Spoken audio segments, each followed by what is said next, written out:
Hello everyone, आज हम करेंगे कक्षा 10वीं का पार्ट 5। पार्ट 5 है एक कहानी यह भी, और इसकी लेखिका है मन्नू भंडारी जी। तो सबसे पहले हम मन्नू भंडारी जी के बारे में जानते हैं। इनका जो जन्म है वो 1931 में गांव भानपुरा जिले मंदसौर मध्य प्रदेश में हुआ था। इनकी इंटर तक की शिक्षा शहर में हुई। बाद में इन्होंने हिंदी से एमए किया। दिल्ली के मिरांडा हाउस कॉलेज में अध्यापन के कार्य से अवकाश इन्होंने एमए किया। उसके बाद दिल्ली के मिरांडा हाउस कॉलेज में अध्यापन कार्य से अवकाश प्राप्ति के बाद आजकल दिल्ली में ही स्वतंत्र लेखन कर रही हैं। ठीक है, तो मन्नू भंडारी जी की हम पाठ पढ़ेंगे। पाठ का सार करेंगे आज हम। पाठ का सार है, पाठ है एक कहानी यह भी। ठीक है, शुरू कर रही हूं। एक कहानी यह भी के संदर्भ में सबसे पहले तो हम ये जान लें कि मन्नू भंडारी पारिभाषिक अर्थ में कोई सिलसिलेवार आत्मकथा नहीं लिखी है। अपने आत्मकथा में उन्होंने उन व्यक्तियों के बारे में, उन घटनाओं के बारे में लिखा है जो उनके लेखकीय जीवन से जुड़े हुए हैं।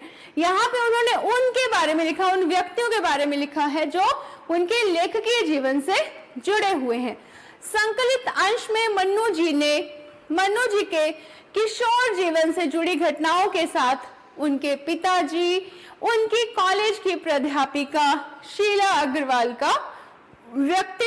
अग्रवाल के व्यक्तित्व का विशेष तौर पर उभर कर वो सामने आया है, जिन्होंने आगे चलकर उनके लेखकीय व्यक्तित्व के निर्माण में महत्वपूर्ण भूमिका निभाई। लेखिका ने यहाँ बहुत ही खूबसूरती से साधारण लड़की के असाधारण बनने के प्रारंभिक पड़ावों को प्रकट किया है। सन 1946 और 47 की आजादी की आंधी ने मन्नू जी को भी अछूता नहीं छोड़ा था। मतलब उस समय वो भी पूरे जोश में थी। उस समय उन्होंने भी बहुत सारे छोटे शहर की जो युवा होती लड़की ने आजादी की लड़ाई में जिस तरह भागीदारी की, उनकी बहुत भागीदारी रही उसमें उसका उत्साह आज संगठन क्षमता और विरोध करने का तरीका देखते ही बनता है। उन्होंने बहुत मेहनत की, उसके लिए जुलूस भी निकाले।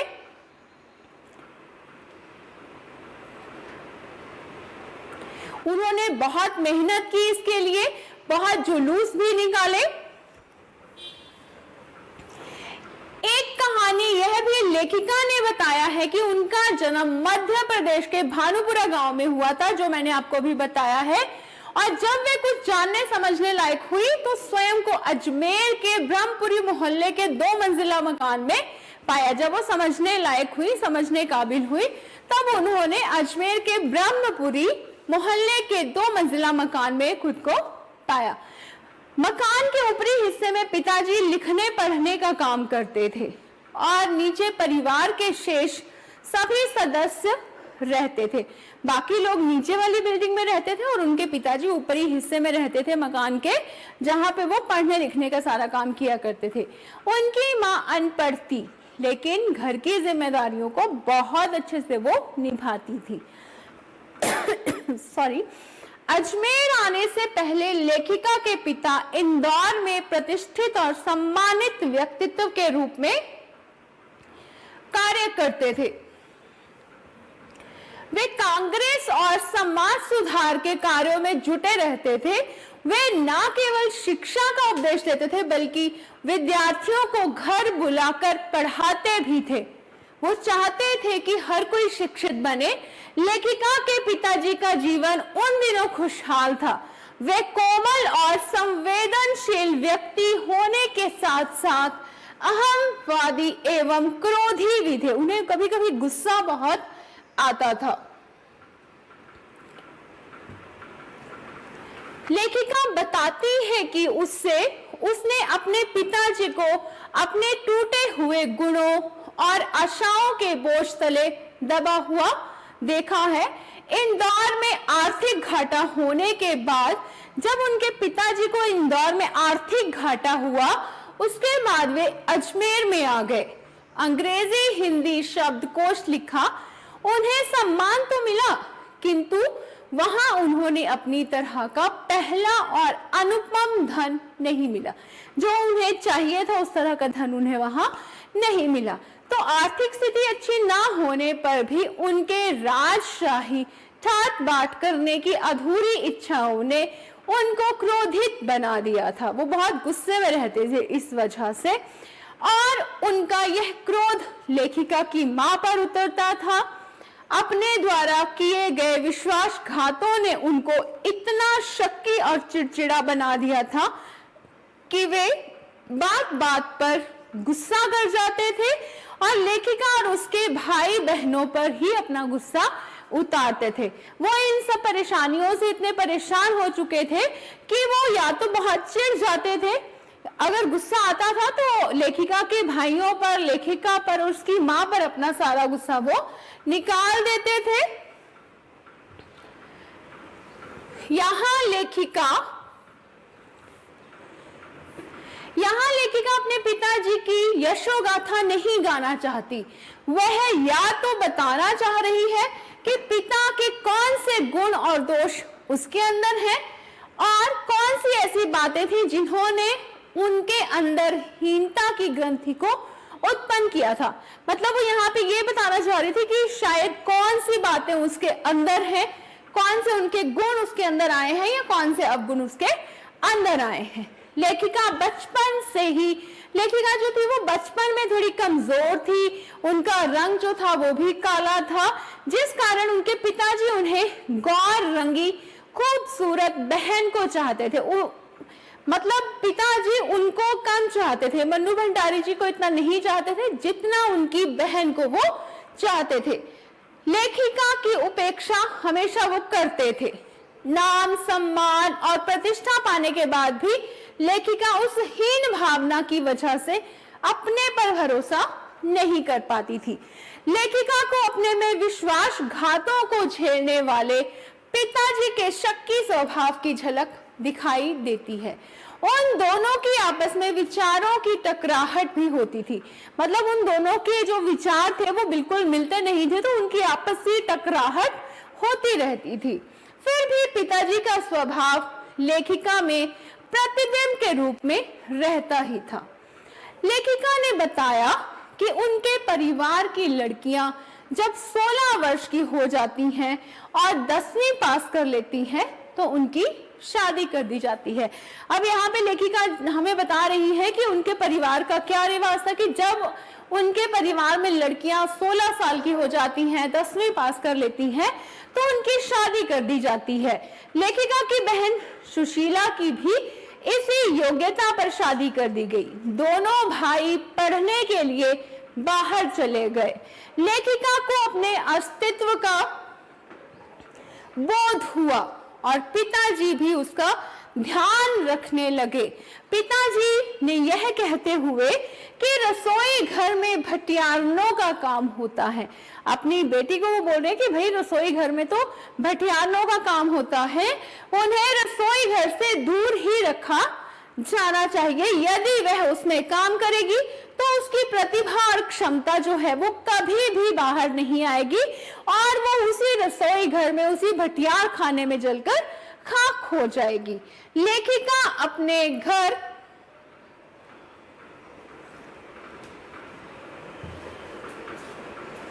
चले गए। जब लेखिका को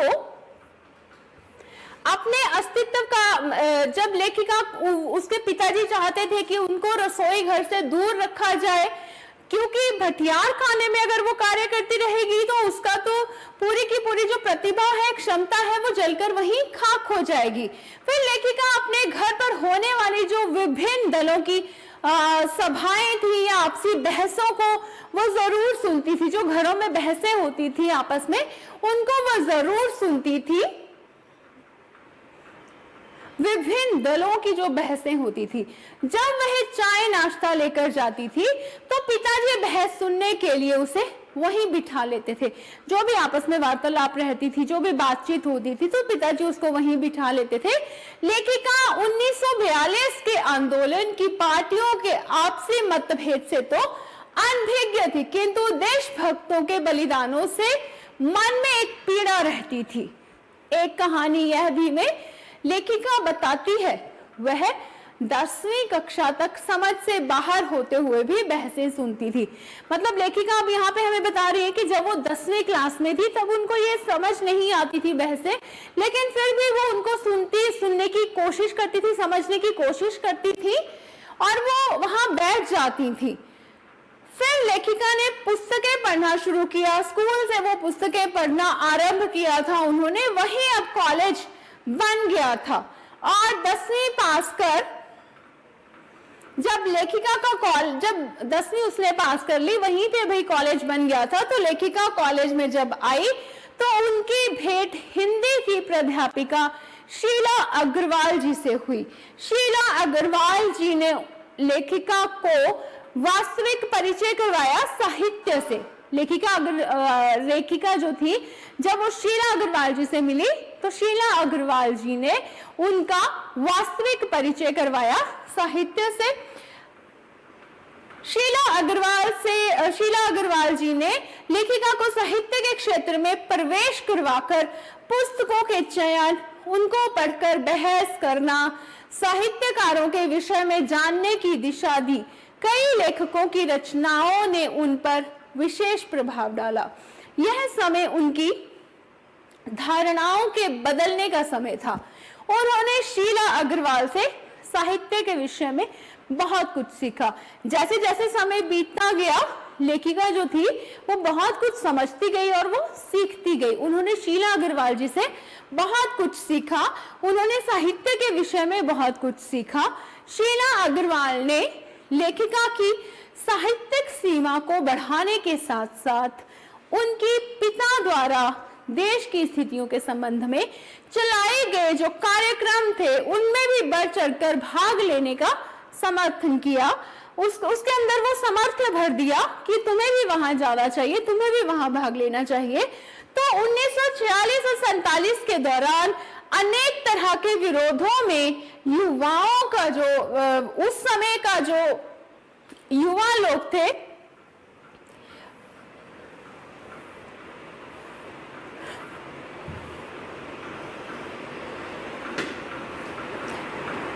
उन युवाओं में उतना जोश भरा, उन युवाओं में उन्होंने इतना जोश उमड़ चुका था कि उस जोश की लहर में लेखिका भी शामिल हुई, जिस कारण उनके घर में उसे लेकर जो वातावरण था वो भी गर्म होने लगा।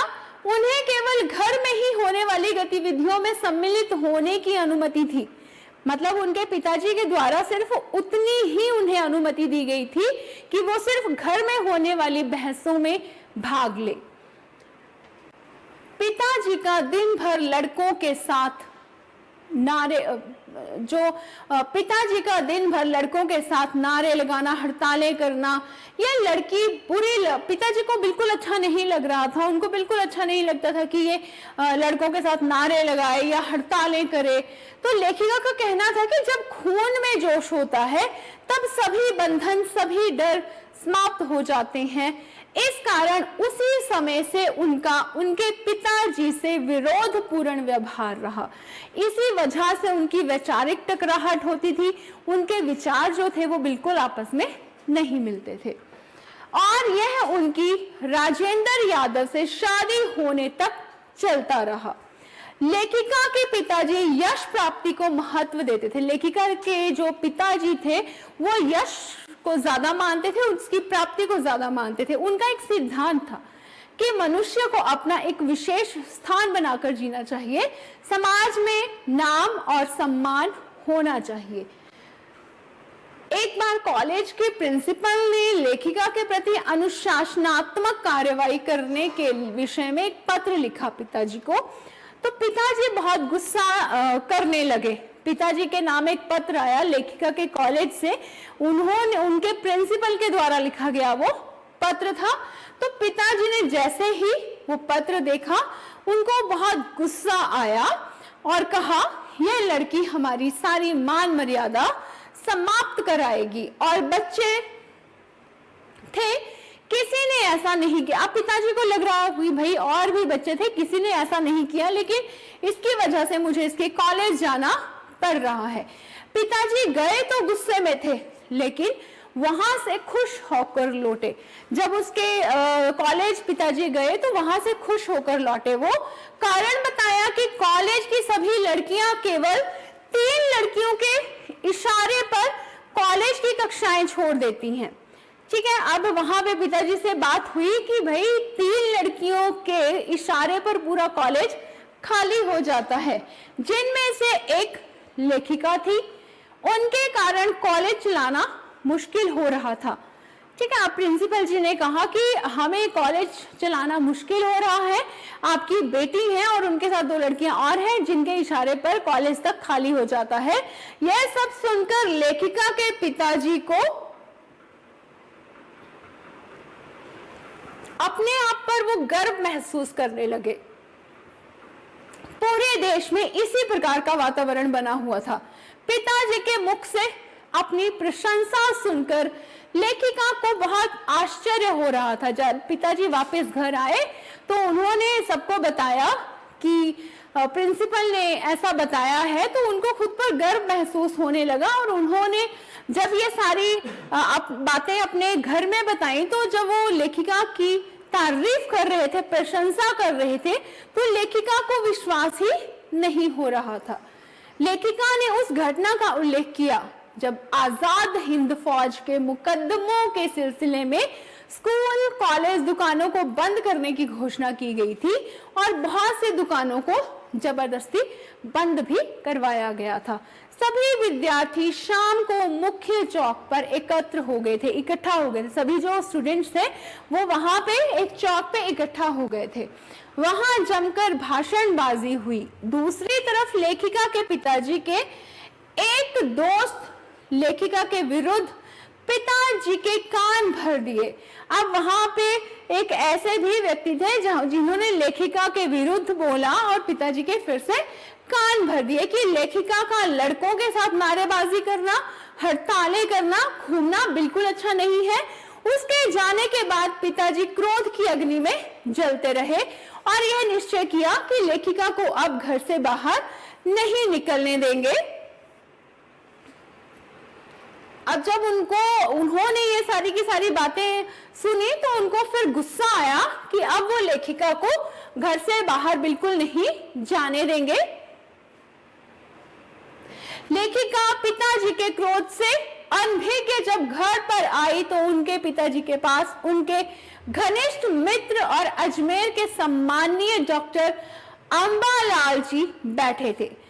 लेखिका की वो तारीफ कर रहे थे, साथ ही पिताजी को बधाई देते हुए ये बता रहे थे कि उन्होंने लेखिका का भाषण ना सुनकर बहुत कुछ खो दिया है। अब जब लेखिका वापस आई तो वहां पे उसके पिताजी के साथ डॉक्टर अंबालाल जी बैठे हुए थे। वो पिताजी को बता रहे थे कि आपने लेखिका का भाषण नहीं सुना तो आपने बहुत कुछ खो दिया है। इन सब बातों से पिताजी का क्रोध थोड़ा शांत हो गया और चेहरा जो था पिताजी का वो गर्व से चमकने लगा। तो उन्हें डॉक्टर साहब का प्यार और बड़प्पन नजर आता है कि उन्होंने उस छोटी बच्ची की इतनी प्रशंसा की। यह भी हो सकता है कि 50 साल पहले इतनी भीड़ और ऐसी परिस्थितियों में चौक पर खड़ी होकर किसी लड़की ने पहली बार बोला होगा। अब वो बता रहे हैं कि ऐसा हो सकता है कि इतने समय के बाद ऐसी परिस्थितियों में किसी लड़की ने पूरे जोश में बोला है। पिताजी का जीवन द्वंद्वग्रस्त था। वे सामाजिक छवि बनाए रखने के साथ साथ समाज में वो अपना एक विशेष स्थान भी बनाए रखना चाहते थे। शायद पिताजी को यह भी पता था कि ये दोनों रास्ते एक दूसरे के विपरीत हैं। अब जो लेखिका के पिताजी थे वो दोहरे व्यक्तित्व के व्यक्ति थे वो दो रूप रखते थे। एक तो वो चाहते थे कि जो औरतें हैं वो घर से बाहर निकलें, लेकिन वो ये भी चाहते थे कि औरतें सिर्फ घर की चार दीवारी तक ही निकलें, उसके बाहर नहीं। एक कहानी यह में लेखिका यहाँ में बता रही है कि 1947 में जब शीला अग्रवाल को कॉलेज वालों ने यह कहते हुए नोटिस दिया कि वे लड़कियों को भड़काने और अनुशासन को भंग करने का काम कर रही हैं, तो उन्होंने तीसरे वर्ष की कक्षाएं भी बंद कर दी ताकि जो लेखिका और उनके साथ की एक दो लड़कियां प्रवेश ना ले सके। कॉलेज से बाहर रहकर भी उन्होंने ऐसा बखेड़ा किया कि कक्षाएं फिर से आरंभ करनी पड़ी। अब वो उनके पास जोश था, हिम्मत थी, फिर उन्होंने क्या किया, इसी तरह का बखेड़ा खड़ा कर दिया ताकि कक्षाएं जो थी वो शुरू हो सके, और कक्षाएं शुरू हो गई। 15 अगस्त 1947 की जीत एक लंबी प्रतीक्षा के बाद की जीत थी। इस जीत के आगे उनकी जीत कुछ भी नहीं थी। अब एक लड़कियां होने के नाते भी उन्होंने भाई बहुत कुछ किया, उन्होंने हिम्मत दिखाई और अपना जो आजादी की लड़ाई थी उसमें अपना योगदान दिया। Thank you.